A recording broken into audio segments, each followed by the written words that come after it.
After an unprecedented 6 months spent in Europe, Woodrow Wilson returned to Washington with the Treaty of Versailles in hand. As difficult as the treaty negotiations had been, convincing the U.S. Senate to approve the treaty would present an even greater challenge. Welcome to the history of the 20th century.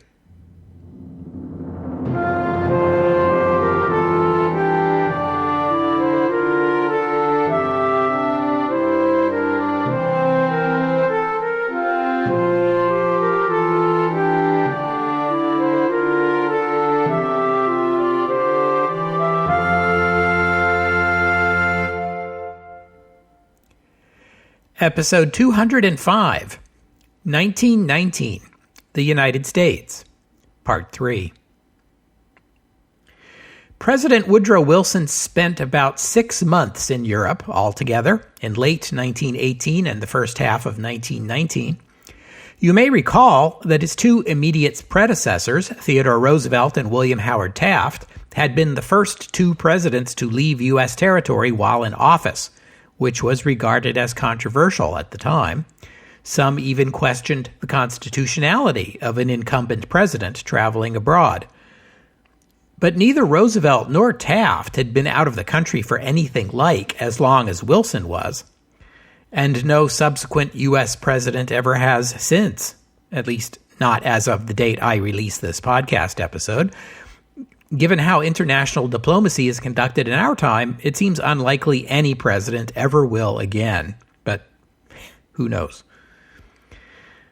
Wilson did return to the United States for a couple of weeks in late February. That's because the old U.S. Congress, the 65th Congress, the one controlled by the Democrats, was due to adjourn, sine die, as they say, on March 4th, pursuant to the law in effect at the time. Wilson did not want to call the new Congress into session until the peace conference was over and the full treaty agreed to.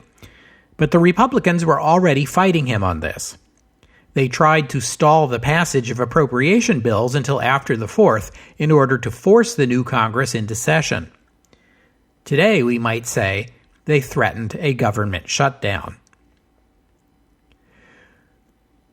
Wilson did invite the members of the House Foreign Affairs Committee and the Senate Foreign Relations Committee to dinner at the White House at this time, and afterward he held a 2-hour informal Q&A with them. The Democrats spoke positively about the session, while the Republicans grumbled. One senator, probably Henry Cabot Lodge, was quoted anonymously as saying he was astonished by Wilson's ignorance of the provisions of his own treaty. Wilson was also accused of dismissing a question about home rule for Ireland as a British internal matter. This was significant because the Republicans saw the home rule question as potentially drawing the substantial Irish-American community away from its traditional home in the Democratic Party. That's an aspect of U.S. politics you're going to want to keep an eye on. Outside of Congress, William Howard Taft and his League to Enforce Peace were all in on the League of Nations concept and undertook a huge publicity campaign to sell the American public on the treaty. But the Republicans in the Senate were clearly unconvinced. At the close of the old Congress, Pennsylvania Senator Philander Knox condemned the League of Nations, saying it absolutely requires that every future war will be a potential world war, and that we shall be an active participant in every such war. Senator Lodge said that it would nullify the Monroe Doctrine and take away from the U.S. government control over immigration policy. Lodge produced a list of 37 Republican senators who had declared they would not ratify a peace treaty that included a League of Nations in its current form. That was a large enough number to block the treaty in the Senate, and concrete evidence that ratification would be an uphill battle. But first, Wilson returned to Paris to another 4 months of sessions at the peace conference. As negotiations continued, Wilson was forced to call the new Congress into session on May 19th to finish the appropriations bills for the coming fiscal year.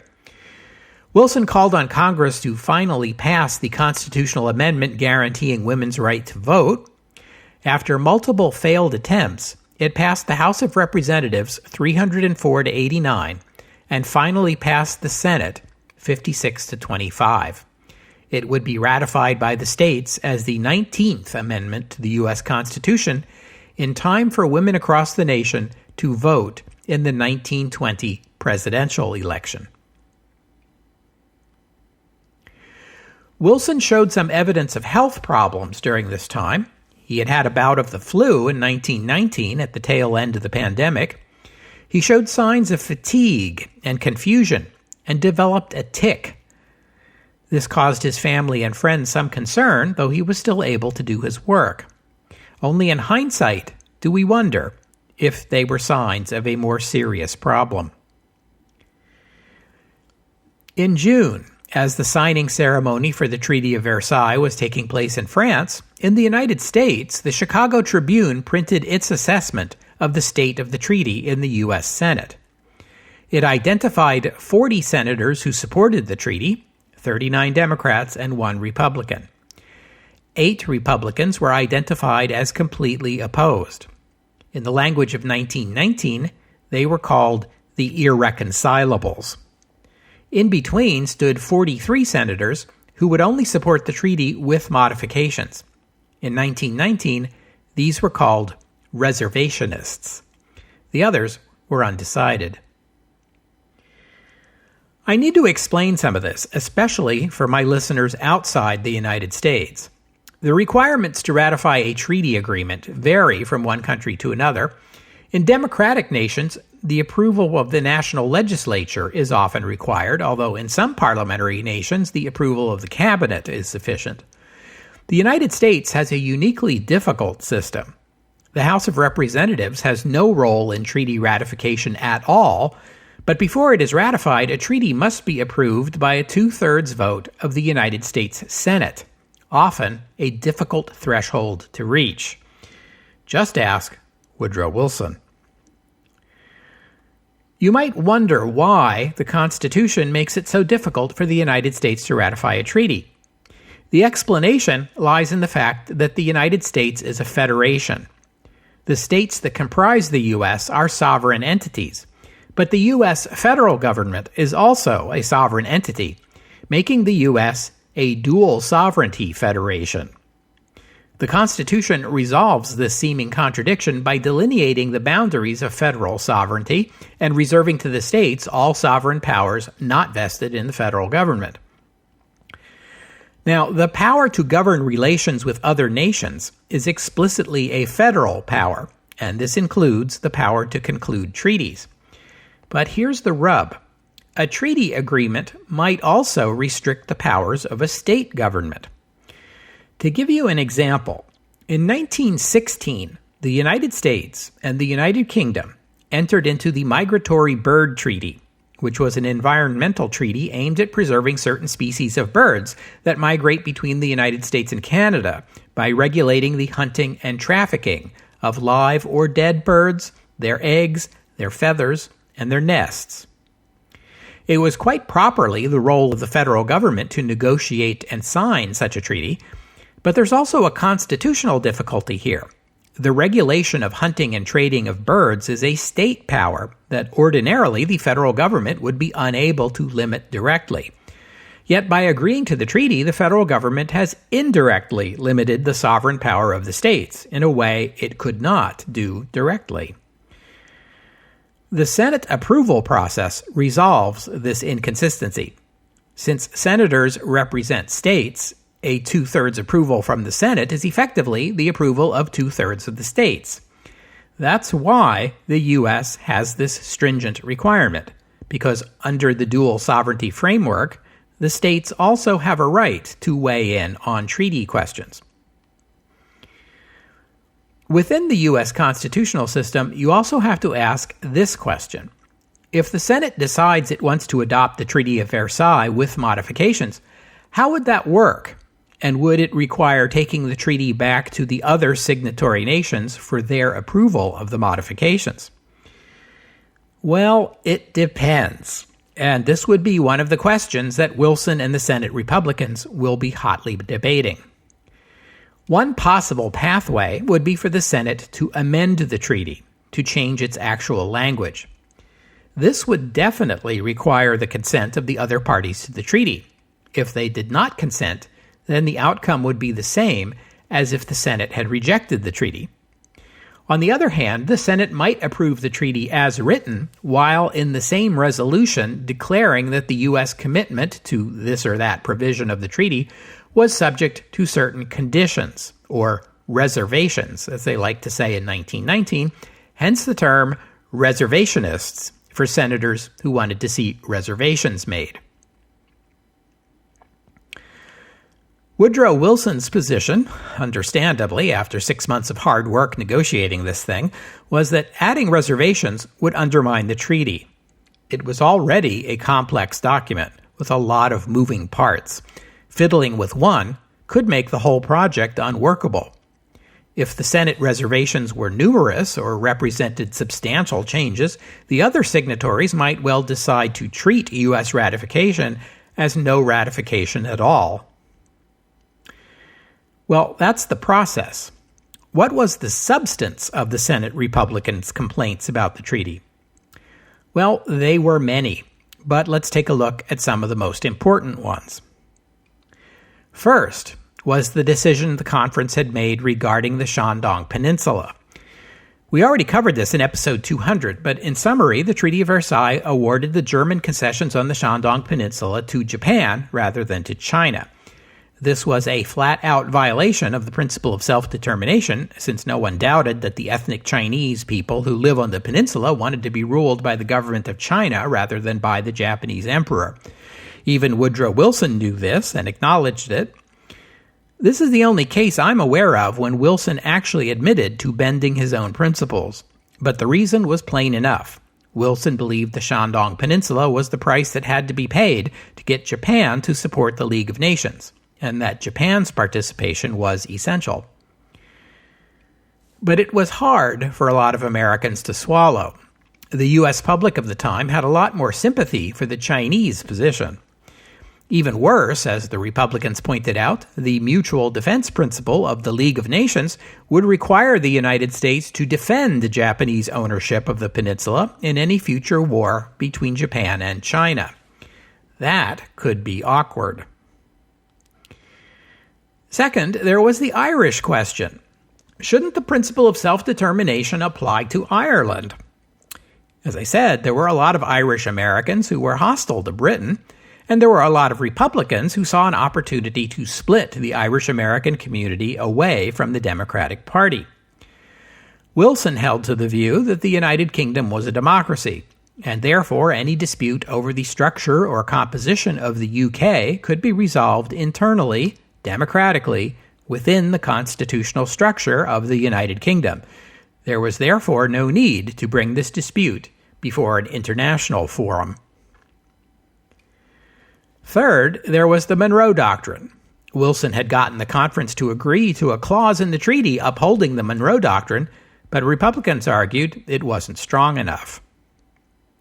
Fourth, and similarly, Republicans raised the question of whether the League would have authority over domestic issues within the United States, such as the size of the U.S. Army or Navy or immigration policy. They wanted language assuring that it wouldn't. And finally, there was the question of Article 10, under which members of the League pledged to defend one another's territorial integrity and independence. The League was envisioned as using economic boycotts or, as a last resort, military intervention to protect League members against threats from other nations.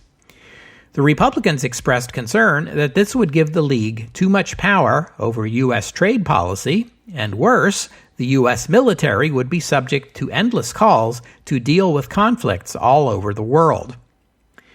Wilson's response to this last point was to note that the U.S. was geographically remote from most world trouble spots and offered a firefighter analogy. If a fire broke out in Oklahoma, Wilson argued, you wouldn't worry that a firehouse in Utah would be called to fight it. Simple logic tells you that the firehouses closest to the fire would be called first, and more distant ones only when the need was great. Wilson spoke before the Senate on July 10th to urge passage of the treaty, but his speech fizzled.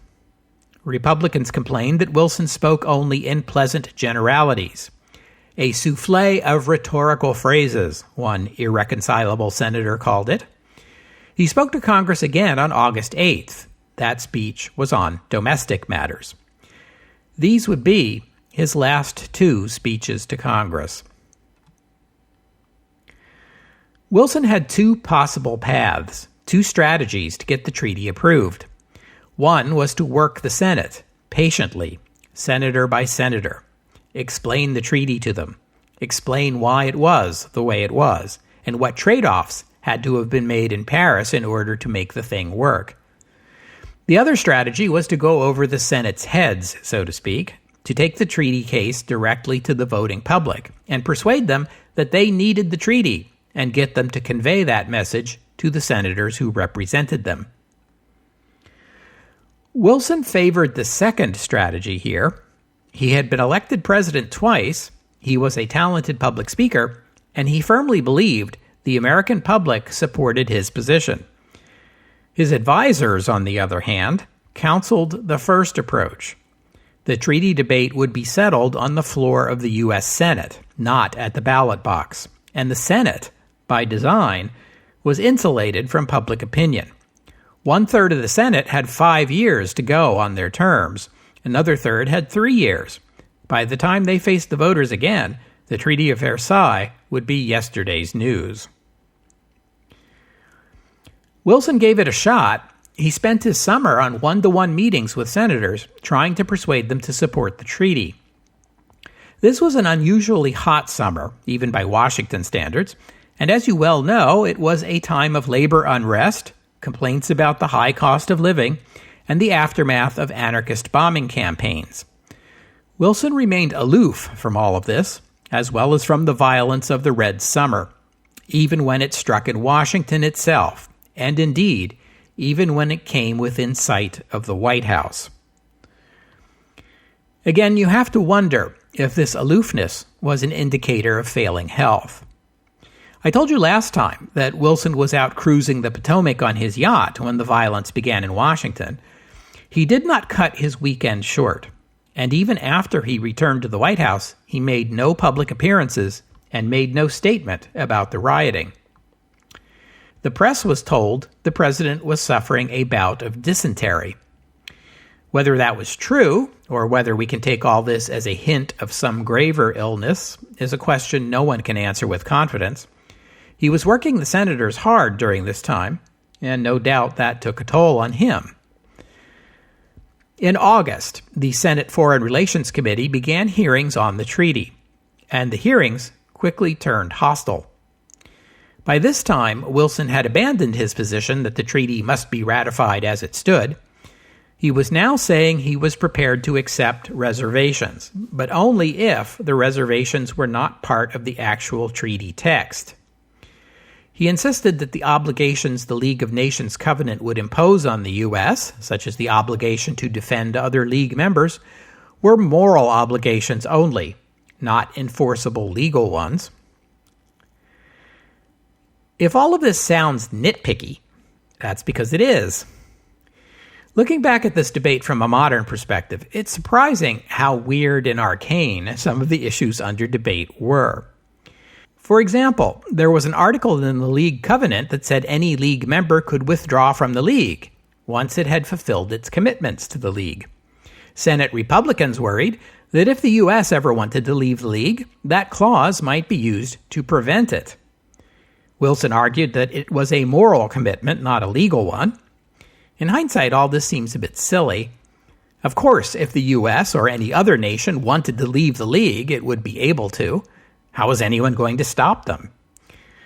Similarly, the concerns about Article 10 seem way overblown. Obviously, if the League called on its members to join an economic boycott or commit to combat, the U.S. would first consider its own national interests before agreeing, whatever the text of the treaty might say, as would every other member nation. But this was the tenor of the debate. The so-called reservationists kept coming up with scenarios for how the future League of Nations might bind the U.S. government in some unanticipated way that would undermine U.S. sovereignty. Wilson kept holding out for no reservations, or at least only modest ones. He was being nitpicky too, adamant that any but the slightest change would doom the whole treaty. Sometimes he wasn't prepared to agree to any reservation at all. He kind of went back and forth on that. On August 23rd, the Foreign Relations Committee went beyond even that debate and passed an actual amendment to the treaty, striking the provision that gave the Shandong Peninsula to Japan. This was not a reservation, mind you, but a full-on amendment, one that would require the other signatories to agree to it, which would be next to impossible. Woodrow Wilson and the Democrats were furious. Days later, Wilson announced he would be taking a speaking tour of the nation, making a broad circuit of the United States by train, campaigning at every stop along the way for ratification of the Treaty of Versailles. Many of his closest advisors, including his wife Edith, disagreed with this move and tried to talk him out of it. Some thought it was a rash response to the rebuke from the Foreign Relations Committee, one made in haste and in anger. Others, including Edith, may have had concerns about Wilson's health. After grueling months in Paris and a summer of setbacks in Washington, did the 62-year-old president have the stamina for this ambitious tour? Wilson told his wife that he had promised the troops this would be a war to end wars. They had done their part, now it was his turn to do his. His train left Washington on September 3rd. The next morning, he gave the first speech of the tour in Columbus, and later that day at the Indiana State Fairgrounds outside Indianapolis. In between, he made whistle-stop appearances. That is, he spoke briefly at train stations during stops. Wilson spoke without a prepared text, as was usual with him, but stenographers took down his speeches, which were then transcribed and distributed to newspapers across the country. All of this cost a lot of money, about $1,000 a day, which was a hefty sum in 1919. Most of it was underwritten by automobile magnate and treaty supporter Henry Ford. Recall that Ford had run for the U.S. Senate seat in Michigan last year as a Democrat and a Wilson supporter, but had lost narrowly in that year's midterm Republican wave. The pace was frantic. Wilson gave 2 speeches every day, except on Sundays, and made whistle-stop appearances in between. 3 days into the tour, he joked with the press that he had already lost 2 pounds. His doctor suggested slowing down, perhaps ditching the whistle stops, but Wilson did not take his advice. The pace was as demanding as either of Wilson's presidential campaigns, maybe more demanding than either. He had been out of the country for 6 months and had catching up to do. The terms of the treaty were complex and difficult to explain to the public, even for a college professor. Wilson did his best. In Omaha, he told the crowd that the League of Nations could not guarantee there would be no more world wars, but I predict with absolute certainty that within another generation, there will be another world war if the nations of the world, if the League of Nations, does not prevent it by concerted action.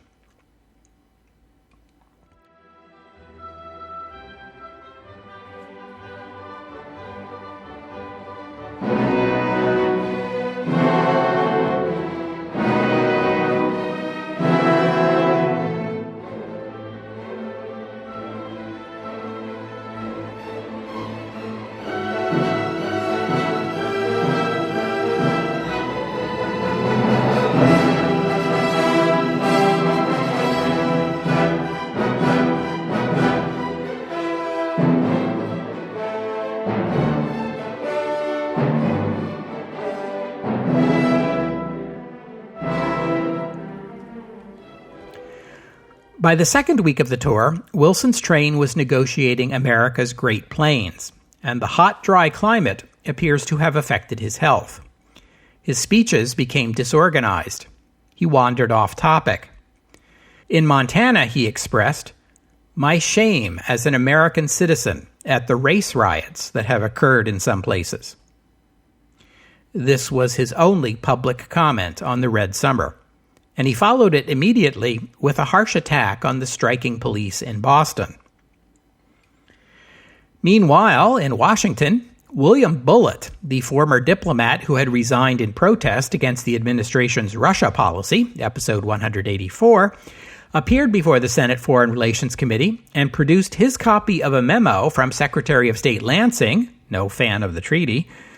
In his memo, Lansing dismissed the League of Nations as, quote, entirely useless, and expressed the view that if the American public understood the Treaty of Versailles, it would be defeated. This revelation was a bombshell that undid much of Wilson's work on his speaking tour and estranged the president from his Secretary of State. Lansing himself refused to comment. He disappeared on a fishing trip and set to work quietly drafting a letter of resignation. Wilson spent most of the third week of his tour in California, where the weather was kinder and the pace slower. He gave powerful speeches there, including one in San Diego where he addressed a crowd of more than 30,000 people using a microphone that amplified his voice electronically and relayed it to the audience over loudspeakers, the first time in Wilson's career that he spoke with electronic amplification. He reportedly didn't like the microphone because it kept him in one place. He couldn't move around the stage.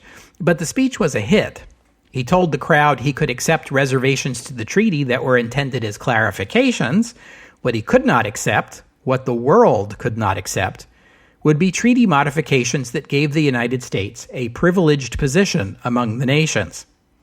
He spoke of the children he had met on the tour and predicted that if we should not win this great fight for the League of Nations, it would mean their death warrant.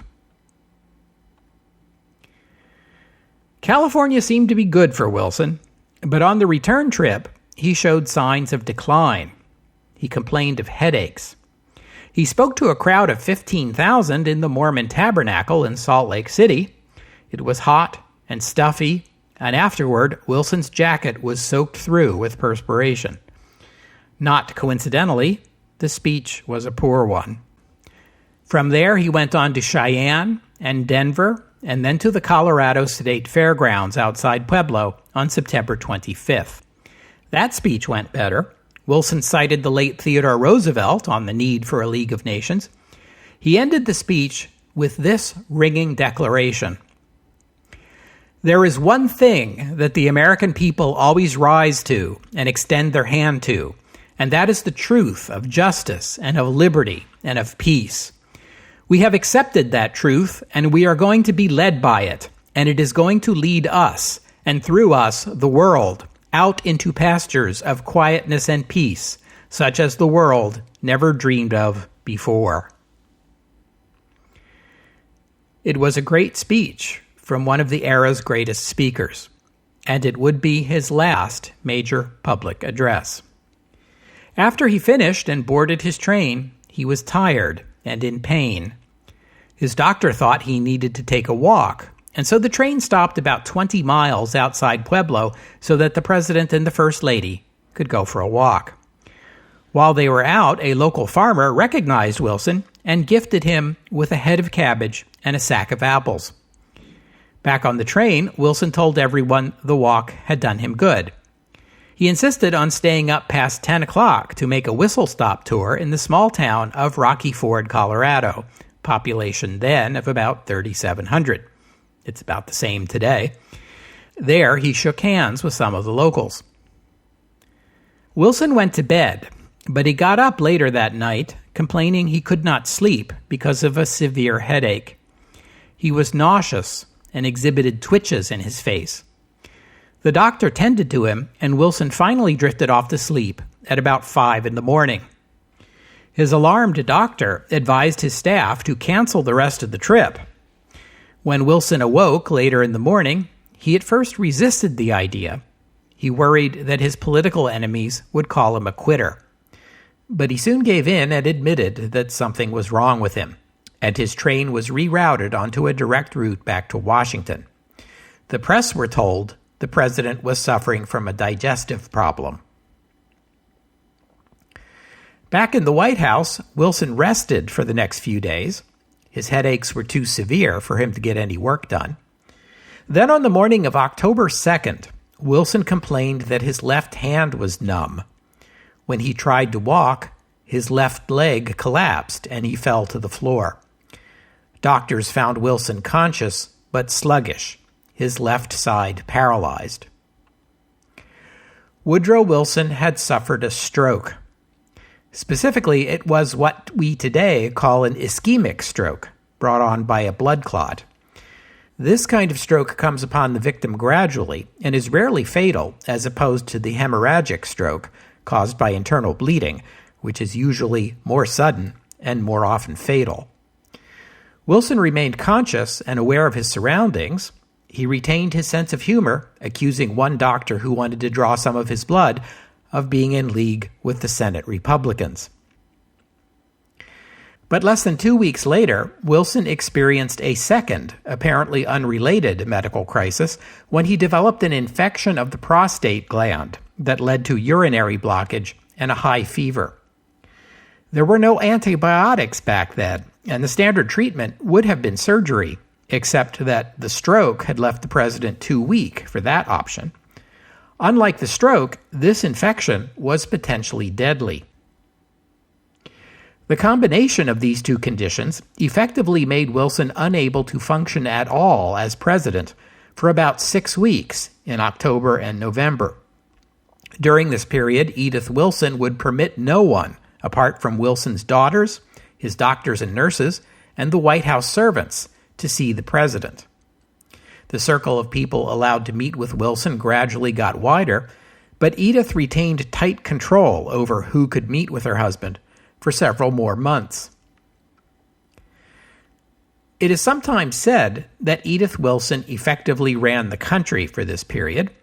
I've even seen it argued that Edith Wilson was the first woman president. And people were saying that at the time. They called it government by petticoat.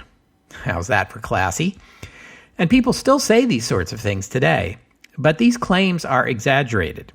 Edith Wilson herself would always deny that she had any role in public affairs during this time or in any way usurped her husband's authority. When a person is ill, and particularly when their ability to communicate is impaired, it's only natural to have a close family member fill the role of liaison to the outside world. Who better to discern the impaired person's will than someone who knows them well? But I don't want to let Edith Wilson off the hook here. She was probably doing her best to keep presidential business going the way her husband wanted. But under the U.S. constitutional system, control over access to the president is effectively control over the administration of the federal government, whether you want to admit to it or not. But there's a more important issue here than how an impaired Wilson runs his administration. It's whether Wilson should still be president at all. Edith Wilson consulted with Dr. Francis Dercum, a prominent Philadelphia neurologist who had been called to Washington to examine the president. Dercum's words were encouraging. He cited the case of the famed French biologist Louis Pasteur, who suffered a similar stroke in 1868 and not only recovered, but went on to do some of the most important work of his career. When Edith asked if Wilson should resign, Dercum counseled her that her husband's mind was sound and he could still be a great leader. The doctor said, if he resigns, his greatest incentive to recovery is gone. On the other hand, he counseled Edith not to lay on Wilson too many mental burdens. Keep in mind that every time you take him a new anxiety or problem, you are turning a knife in an open wound.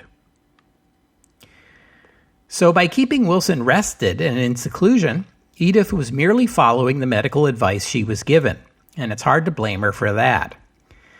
But though this advice may have been the best available at the time, our modern understanding of stroke rehabilitation is quite different from the advice Edith Wilson received a century ago. Modern medicine emphasizes stimulation.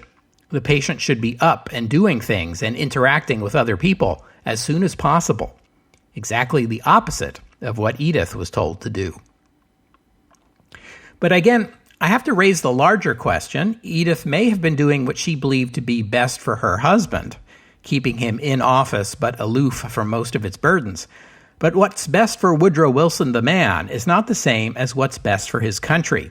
And was it best for the United States that Wilson remain in office despite his impaired condition?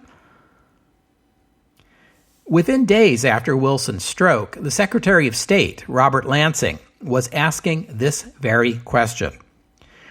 Recall that he'd just had a falling out with Wilson and likely would have submitted his resignation. But Wilson's stroke changed things. Lansing was asking questions about what was wrong with Wilson and getting little information from the White House. He spoke with Secretary of War Newton Baker and Secretary of the Interior Franklin Lane, both of whom agreed with Lansing that the cabinet should meet to discuss the situation.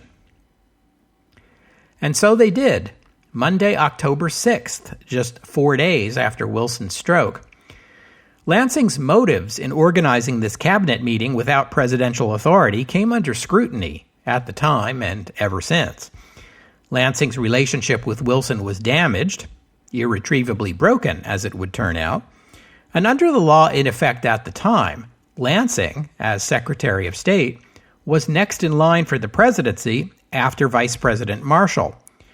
And some saw, and see, in Lansing's actions here, the work of a man angling to install himself in the White House, or at least to sabotage the president he'd had a falling out with.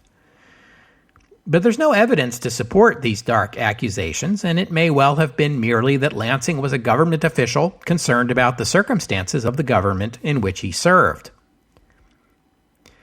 There was no precedent for the situation in which the cabinet and the administration now found themselves. 5 times previously in U.S. history, the President of the United States had died in office and was succeeded by the Vice President, per the U.S. Constitution. But in 4 of those cases, the President had died pretty quickly. James Garfield had survived more than 10 weeks before succumbing to the wounds his assassin had inflicted, but Garfield was conscious and alert much of that time. And he had only taken office 4 months earlier. It was summer, and Garfield had far less presidential business to attend to than Woodrow Wilson had. Wilson needed to deal with racial tensions, labor unrest, the high cost of living, prohibition, and the coming Red Scare. And above all else, America was still technically in a state of war with Germany and had a peace treaty to deal with. Yeah.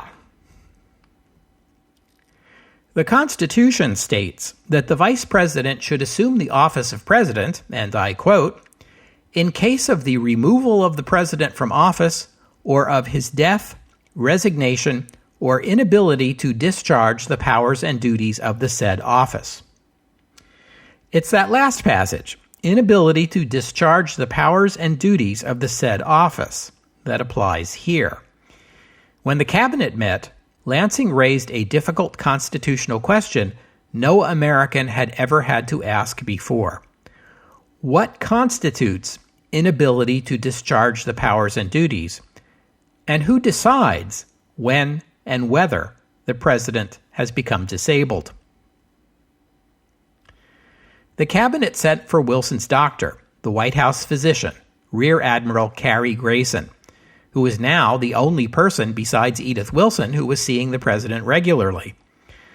Lansing asked Grayson, point blank, what was wrong with the president?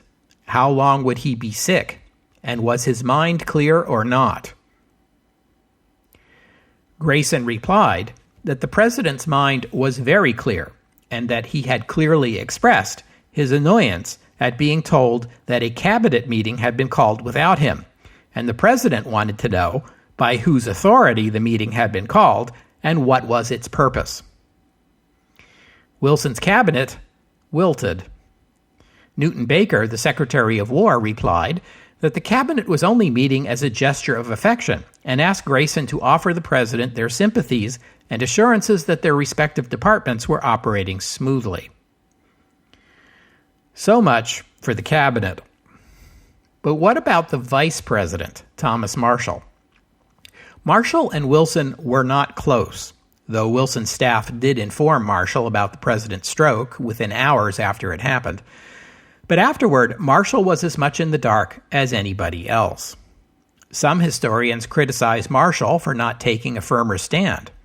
He could have insisted on seeing Wilson and confirming the president's condition personally, under the threat of claiming the presidency for himself if he was refused. But this was not Marshall's nature. Members of both the House and the Senate of both political parties met privately with Marshall and pressed him to claim the office. Marshall told them that the only conditions under which he would assume the presidency were either that Wilson or his staff acknowledged that the president was unable to serve, or if the House and Senate passed a joint resolution declaring the office vacant. No such resolution was ever passed. And so, with the United States still technically at war, and with much still needing to be done, the President of the United States was in seclusion, and although the White House kept insisting everything was under control, there was good reason to wonder, who is administering the government of the United States? Is anybody? We'll pick up this story next time, but we'll have to stop here for today. I thank you for listening, and I'd especially like to thank Andrew for making a donation, and thank you to Liam for becoming a patron of the podcast. Donors and patrons like Andrew and Liam help cover the costs of making this show, which in turn keeps the podcast free and available to everyone. So thank all of you for that. If you'd like to become a patron or make a donation, just visit the website, historyofthe20thcentury.com, and click on the PayPal or Patreon buttons. The website also contains notes about the music used on the podcast. Some of it is my own work and some of it is licensed, but most of the music you hear here is free and downloadable. So if you hear a piece of music on the podcast and like to know more about it, including a link to where you can download it, that would be the place to go. And while you're there, you can leave a comment and let me know what you thought about today's show. And I hope you'll join me next week on the History of the 20th Century as we continue the story of Woodrow Wilson, his health, and the fate of the Treaty of Versailles. That's next week, here on the History of the 20th Century. Yeah, and one more thing. I have one last story I would like to tell you about something that took place in the United States in the months just after the armistice. I've been wanting to tell you this story all along during this United States series of episodes, but I was having a hard time finding a place to fit it in. On the surface, it doesn't seem to connect to anything else we've been talking about, but, well, let me tell you the story, and then you decide. In early 1919, a U.S. Navy sailor named Irvin Arnold, recently transferred to duty at the naval station at Newport, Rhode Island, became aware of some activities at the Army and Navy YMCA in the city of Newport. Specifically, that the YMCA was being used as a meeting place for sailors and civilians who got together for wild parties that involved liquor, cocaine, and gay sex. The 40-something Arnold had served in the Navy for 14 years, and he had been a detective in Connecticut for 9 years before that. His law enforcement work in Connecticut, as far as I can make out, was apparently related to vice crimes, and it seems pretty clear that this was a person who, in our time, would be called a homophobe. The revelation that there were gay sailors in the Navy was deeply troubling to him. He feigned interest in the gay scene in Newport, collected names and other information, and reported all of it to his superiors. There was no specific regulation against gay men in the military at this time, but homosexuality was a criminal offense in Rhode Island, and indeed most everywhere in the United States, and there were rules against criminals serving in the military. The matter was passed up the chain of command to the Assistant Secretary of the Navy, Franklin Roosevelt. Roosevelt referred it to the newly installed Attorney General, Mitchell Palmer, but Palmer and the Justice Department declined to get involved.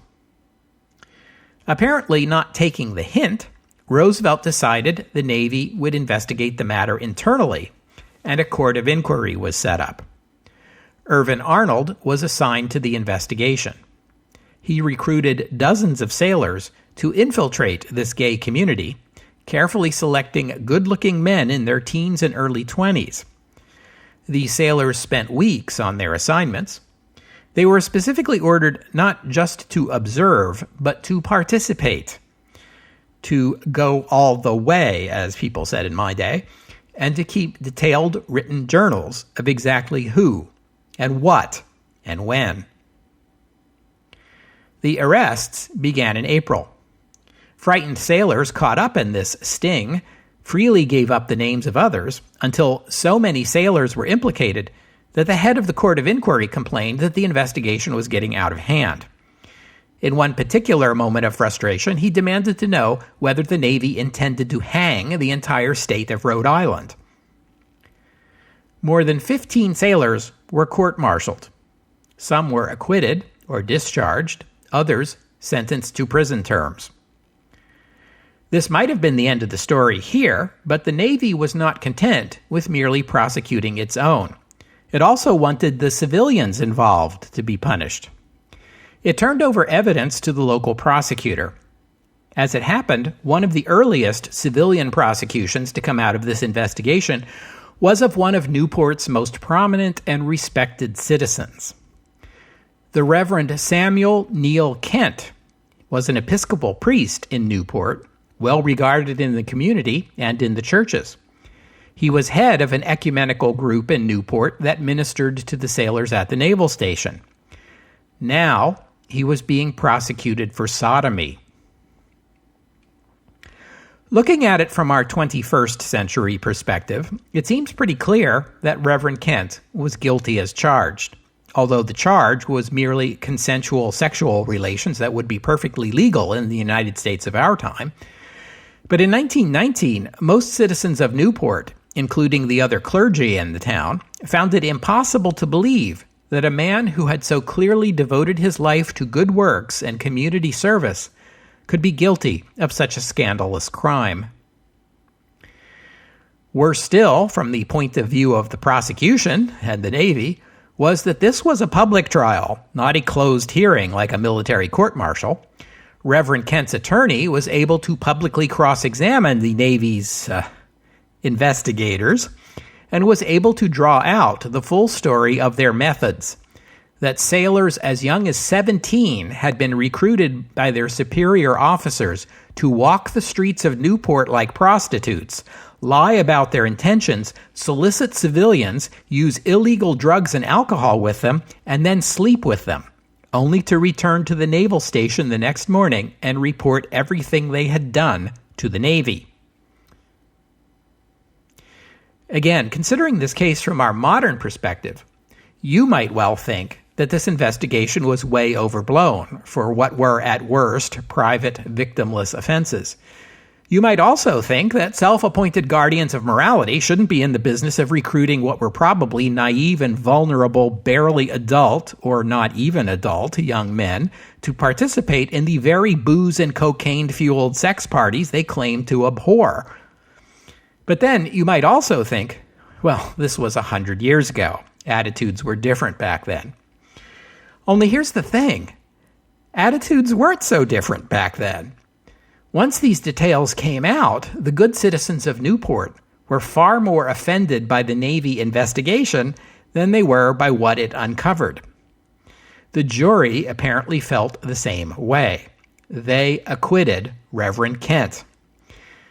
The trial was quite an emotional ordeal for him, though, and afterward he left Newport for the famous Battle Creek Sanitarium in Michigan, the one operated by the physician John Harvey Kellogg, inventor of cornflakes and granola. But I don't have time today to get into that story. Anyway, you'd think by this point the Navy Department would be ready to cut its losses and give up. It was not. In January 1920, Reverend Kent was prosecuted again, this time in federal court, under a federal law that made it a crime to commit immoral acts within 10 miles of a military base.